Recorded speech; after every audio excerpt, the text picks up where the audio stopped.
Welcome to the show today. I have an interesting man to introduce you to in a second. We just had a short chat before we went live.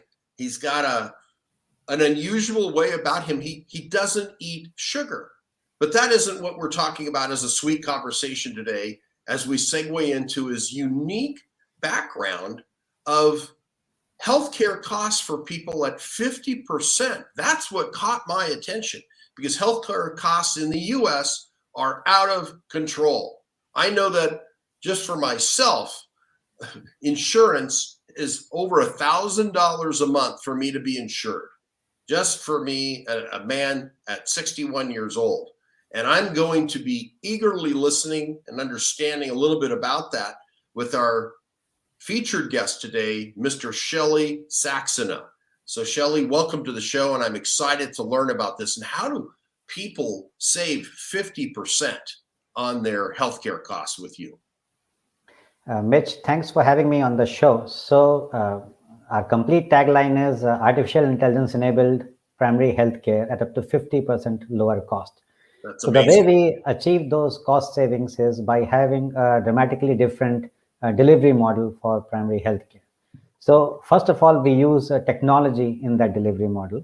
We use a lot of AI-based diagnostics and AI-based consultations, which reduce the cost of care. So for example, in our model, a nurse with our AI can predict your multivitamin and mineral deficiencies and recommend a complete diet, exercise, and stress reduction plan.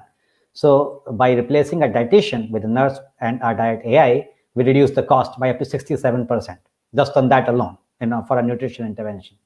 Then we have a lot of point of care diagnostics using our AI. So for example, we can count your red blood cells and white blood cells, screen for conditions like anemia, screen for diabetic retinopathy and cataract, screen for, let's say, tuberculosis, screen for different things in urine, all by using our AI and enabling a nurse to do all this. Now, typically, a pathologist or a ophthalmologist would do all of this analysis, right? And so you have to transport the samples. You have to then use a specialist. The cost of the specialist is more than that of a nurse. The cost of transportation of the samples is like much more than doing the analysis right then and there. So that's how we achieve the savings by using technology. The second thing which we did is completely revamp the health outcome delivery model. So first of all, we serve patients only in groups.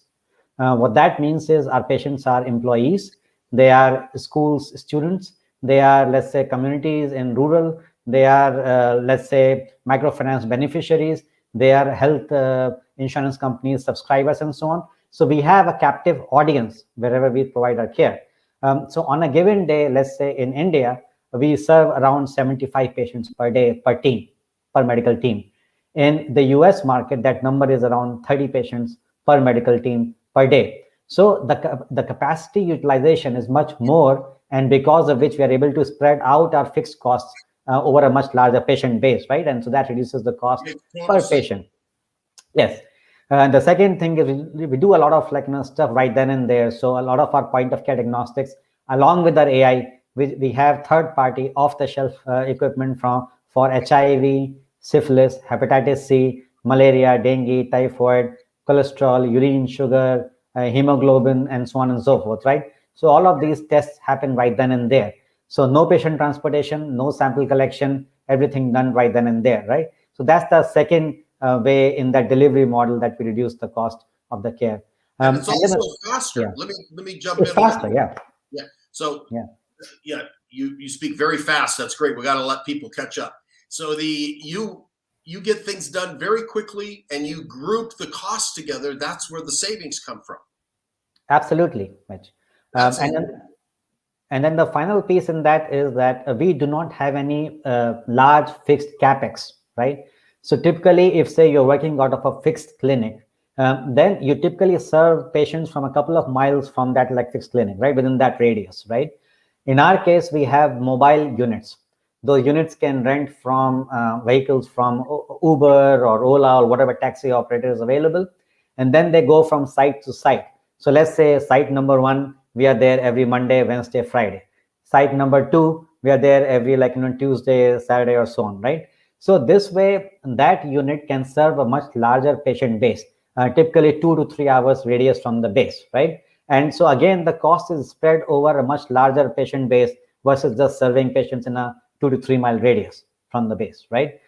So that's the other key piece. It's mostly an OPEX model. It's not a large CAPEX model. I'm sorry, I didn't get that again. It's a what model and a model what?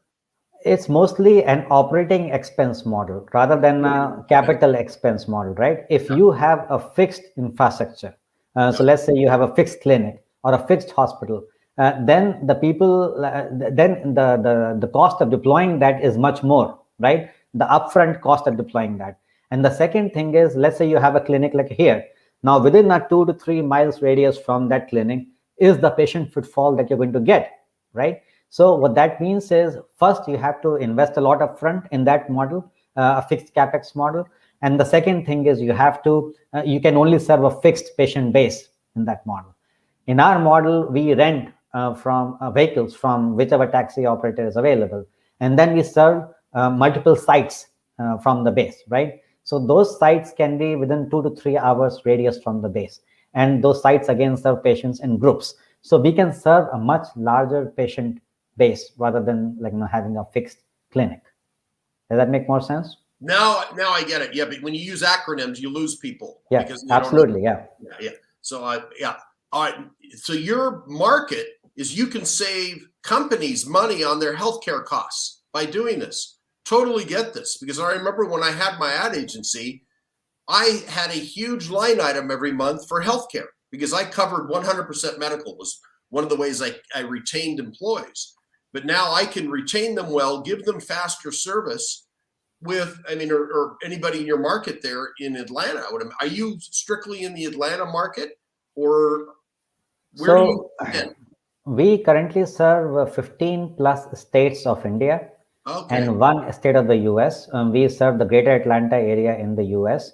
Then we have also done pilots in Southern Africa. So South Africa, Botswana, Lesotho, and so on. We are a US-based company. We are Delaware C Corporation, and then we have a subsidiary in India. It was just easier to experiment and innovate in a developing country market where the regulations were less than in the US market, right? But then we did reverse innovation where we brought back the model which we had developed overseas back into the US market in an Atlanta pilot.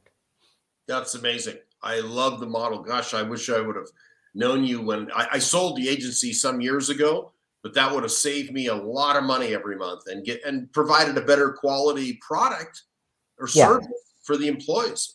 The best of luck with you with that. But let's jump in. I want to know a little bit about you, the man, Shelley. So how would your friends describe you? So first of all, let me give you my own background, how I came to the US. So I was born in India in a place called Lucknow, which is a tier 2 town, one of the poorest states in the country. And I did my bachelor's in engineering from Indian Institute of Technology. And then I did my MBA at Cornell. Prior to MBA, I did product development at IBM's Research Triangle Park in North Carolina. And after MBA, I did product management, channels, and go-to-market work again at IBM. They were sponsoring my green card at that time, and so I had to do my time there. So after 2010, I co-founded my first company, which was a cloud-based mobile technology company. And then around 5 years ago, I founded Sevamob, which is the healthcare company. And the immediate impetus for getting into healthcare was an episode with my mom. She was incorrectly diagnosed and almost lost her life because of hepatitis C. And so I thought, if this could happen in a tier 2 town with very good physician coverage and so on, what about areas in tier 3 and rural where such labs or such physicians did not exist, right? So that was the initial impetus for launching a technology-enabled services business in tier 3 and rural in India, right? And we got the funding for that from US-based impact investors. And then we made multiple changes to our model over time. And the changes were because we realized initially it was a B2C or business to consumer model. We realized it would take much more capital. It would take much more time to achieve sustainability on that business to consumer model. So then we switched to a business to business model, and that is what scaled for us. So in just 5 years, we scaled from 2 towns in Uttar Pradesh in India to 15 plus states of India, one state of the US, and then multiple countries in sub-Saharan Africa, right? With very little capital investment from other. Okay, so I want to circle back to the question I asked. How would your friends describe you? So my friends would describe me as an entrepreneur and a risk taker. I have a lot of hobbies which also add to that profile.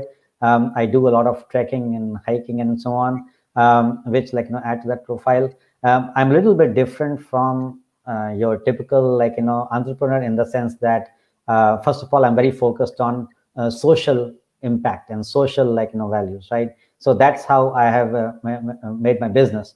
So the focus is more on the social impact than the economic side of things, personal wealth and so on. So that's how my friends would describe me.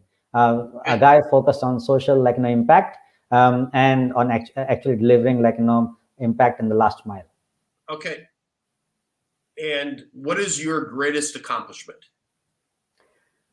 So I would say just being able to, single greatest accomplishment would be to come up with a primary healthcare delivery model for the last mile in underserved areas, which there have not been many successful models to do that and to do that sustainably. So I would say that would be one of the single biggest accomplishments. Great. And we all learn this through experience. And I know that you can look back a little bit. Well, what do you wish you had known when you started out that you know today as a mature business person? So I spent in my first company, which was a technology company, I spent a lot of time not realizing the value of relationships, the value of partnerships, the value of accelerators, the value of incubators. And so I lost a lot of time in that first company in order to gain traction, right? But having learned all those lessons, the second company was much easier. So I knew early on that to get access to capital, especially because I myself come from a very humble background, the value of being in an accelerator or incubator, right? So that helped us get money very early on and then do subsequent rounds. So I would say that was one of the big learnings, that be a part of an accelerator to raise funds. Then the second learning was you cannot do everything yourself. You have to have good partners, right? So we have multiple partners today of different types, resellers, licensees, franchisees across different geographies. So those partners help us grow faster and replicate the model faster. And then the third is the value of the team. So early on in my first company, I had to put together the team, bring together all different people. The second company, it was just easier to leverage many of those relationships and build the team much faster, and then make sure that that team was able to execute on the plan that we came up with. You know what?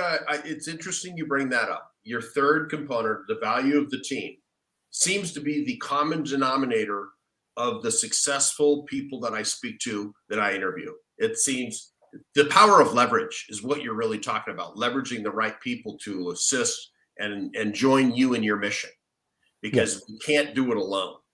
And when you realize that and separate the ego is not your amigo, and realize that you need together each achieves more, because that's the value of team. And that's what the acronym comes in. So that's great. So I can understand why you're successful, because you have realized at a core level that the team is there. And what are you curious about right now? And answer that any way you like. So when you say curious about, does that mean politically? Does that mean scientifically? Does that mean business-wise? What exactly, is the question about? There is no exactly. I'm allowing it to be open-ended. Okay, so there are a number of things I'm curious about. One, politically, where is US going to be in next 10 years, and where is the world going to be in the next 10 years, because a lot of changes are happening worldwide, right? So the political models are changing as we speak. They've changed in the last 2 weeks. They've changed the last 4 years and so on, right? So the second thing is scientifically, a lot of medicine is now going to be personalized medicine, right? and the power of genomics, and how at the individual DNA level or gene level, a lot of diseases can be treated, right? Or the diseases can be diagnosed, right?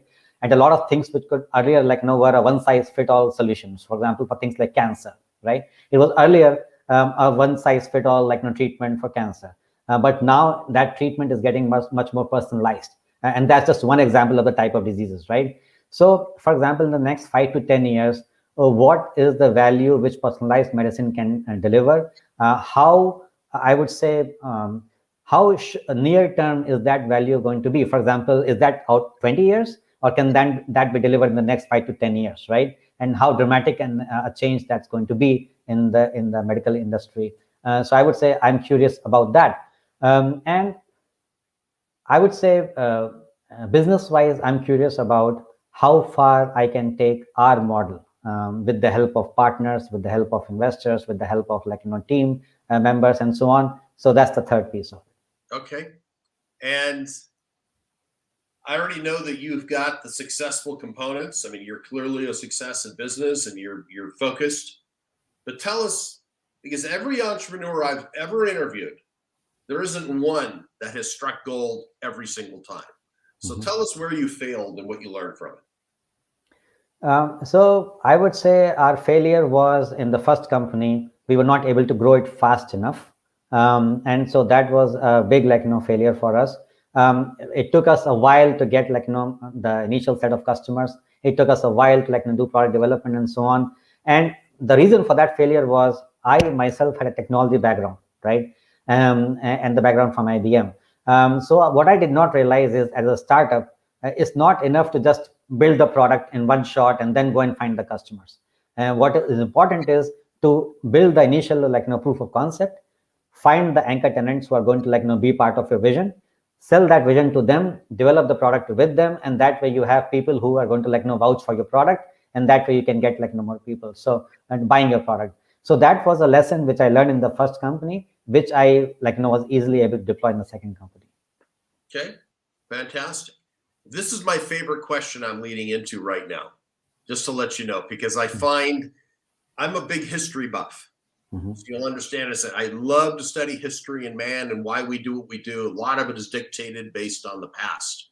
Why we pay attention to ancient texts, which make no sense to me because they don't apply to today. But here's something that I find interesting, and this tells me a lot about a person. If you could have coffee with any historical figure, who would you choose and why? So they have to be dead. They have to be dead. That's a tough one. So I would say I am an avid practitioner of yoga, okay, and spirituality. So some of the people I would name here, or one of the people I would name here, probably would not make sense to most of your audience, but say one of the Indian yoga gurus is the name which I would take there for that reason. Okay, right? So one of the Indian gurus. Yes, the yoga gurus. Yes. Okay, and does he or she have a name?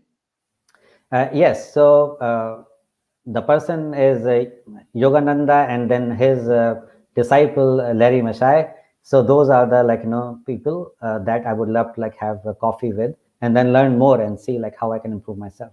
Okay, fantastic. So that shows that you're really from India. Who's been your most important professional mentor? I would say that my professional mentor is a person called Dr. Neeti Pal. She is out of UK. She runs her chain of primary care clinics there, and she has been very successful in growing that business there. And then also she serves on the board of several companies, and she is part of our board of advisors. And she has personally helped me grow in my business, and also helped us with several strategic connections. So I would say she definitely is one of my top mentors. That's fantastic. All right. And a little bit of a flashback, 2020 hindsight is always great. If you could give the 18-year-old Shelley, one piece of advice, what would it be? One piece of advice. At that age. So what would you tell this young man? One piece of advice would be that technology is not everything. Technology has to come with the right business acumen in order to solve some real problems in the world. The 18-year-old Shelley thought technical savvy is all it takes. And the 47-year-old Shelley thinks that that needs to be paired with proper street smart and street skills in order to be successful. And a little bit of marketing of those ideas. Absolutely. Yeah. Okay. And today, because you're a man who is on a mission, I can just tell that by your energy. I mean, you don't need coffee, sir. Okay. What is your plan to achieve your goals that you have set out in front of you? Because I would imagine you have personal goals and or business goals. Sure. So the business goals are in the next 5 years to replicate the model in South Asia, Southeast Asia, and Sub-Saharan Africa, and Central and Latin America, with the help of partners who can be franchisees, resellers, licensees, and so on, and investors. That's the business goal. And be known in the world as a person who has fundamentally transformed the delivery of primary care in the world, especially in the underserved settings, right? So that's the professional goal. The personal goal is to grow personally as a person, spiritually, because that is a very important component to me. It's tough to get into different levels of spirituality on this podcast, but there are different levels of spirituality. So grow personally as a person, achieve different levels, achieve different insights about our mission, why we are here in general. Okay. And how would you feel in case you don't achieve your goal? Well, I mean, it would not be a life well lived if the goals are not achieved, either professional or spiritual. Both of those have to happen. But life is what you make out of it. So I'm sure something else would come up. Okay. So interesting. Different people answer that in a different way. And some say, I don't even accept failure, so I will achieve my goals. You just said you answered that in a way that was a spiritual answer. It's like, well, I'll just move in another direction. The water will flow elsewhere if I hit a wall. And that's great.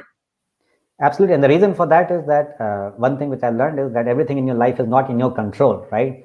So if you say, I will not accept failure, it means that you think that everything is in your control.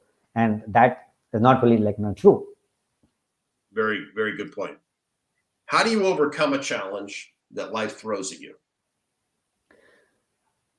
First of all, you have to look at how other people have successfully handled that challenge, right? So read books, look at memoirs, look at other case studies of how that challenge has been handled, right, in the past, and see if you can handle the challenge similarly.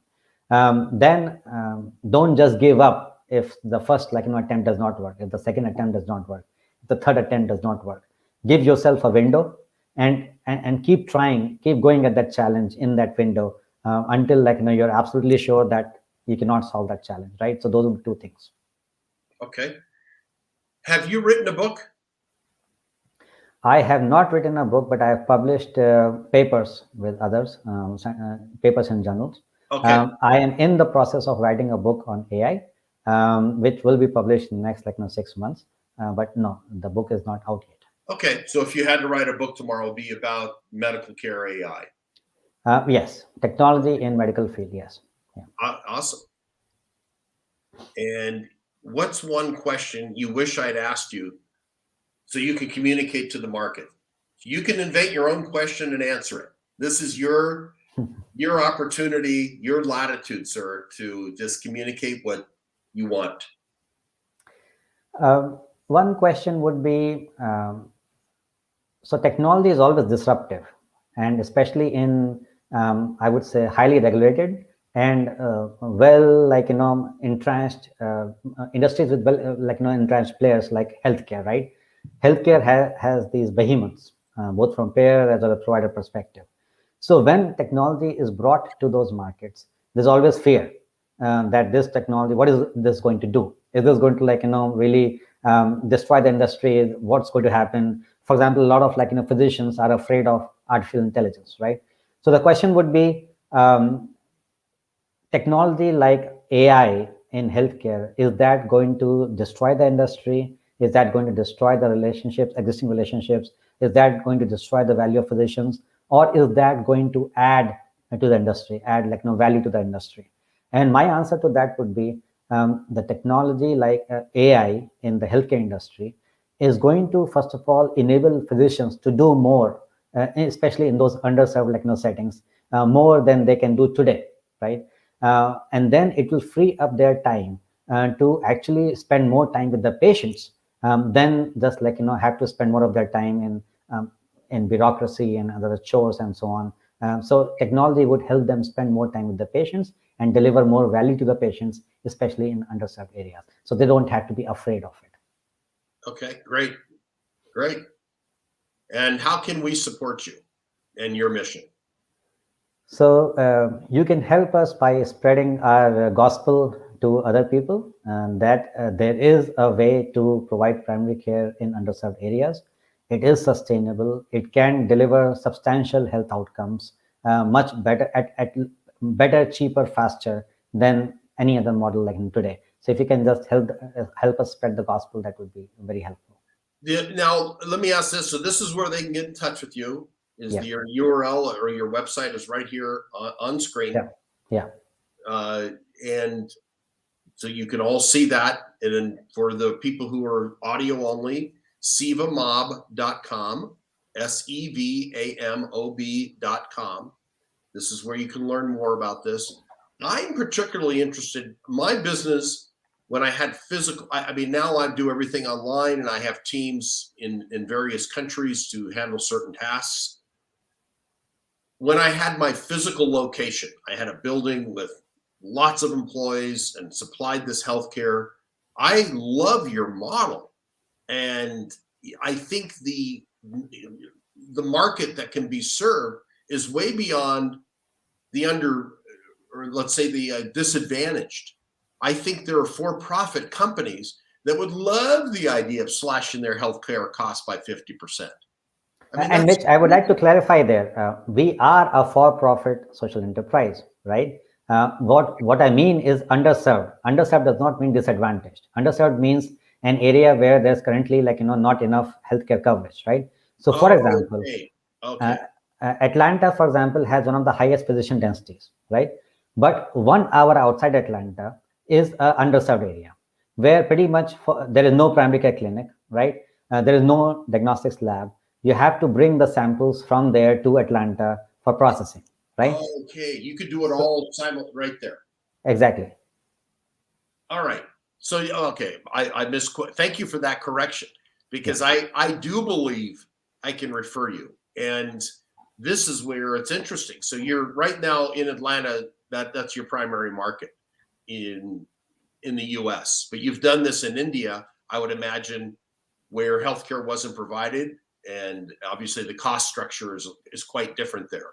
I'm sure physicians work at 1/10 the price of what you would have to charge here, or nurse practitioners, using a lot of nurse practitioners, I would imagine, in the model. Yes. Okay, or physician's assistants, I guess they're pretty much the same, aren't they?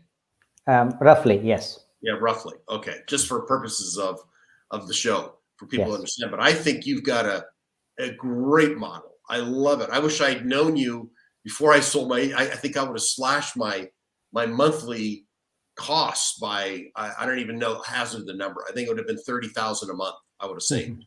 Yeah, just the amount of employees I had with healthcare. And how would you rate your experience on the show today? Mitch, the questions you have asked have been very insightful and a little bit different from other similar podcasts I've been on, which is what I liked about it, right? That your questions just went a little bit off the beaten track. And so it was pretty good experience from that perspective. Great. Thank you. And what's your final word? My final word would be, Mitch, thanks for having me on the show. Please keep doing the good work. And the more people whose messages you can spread, the better it is for people like me. So please keep doing your work. Thank you. Great. And you've been very insightful. Thank And you. like I said, I wish, because I am a for-profit business also, when I had my ad agency, I wish I'd known you 20 years ago. I could have, I think I could have bought another yacht, but I don't have a yacht, but it would have been a yacht purchase. So that's great. Ladies and gentlemen, this was a great interview today with Shelley Saxena, who gave us great information and can save money. It's for profit. You're also helping people get their healthcare faster. That's what I've taken away. It's a healthcare model that gets people served faster. And oftentimes that can be the difference between life and death. So this is no joke. Very serious, great offer. You saw a hole in the market, filled it, and I wish you the best of luck, Shelley, and to be able to help more people, because healthcare, this isn't about selling insurance. The speed doesn't matter. You're helping people faster, and that is a commendable business model. And thank you for your time and insight and intelligence today. Thanks, Mitch. Thanks for having me on the show again. Thank you.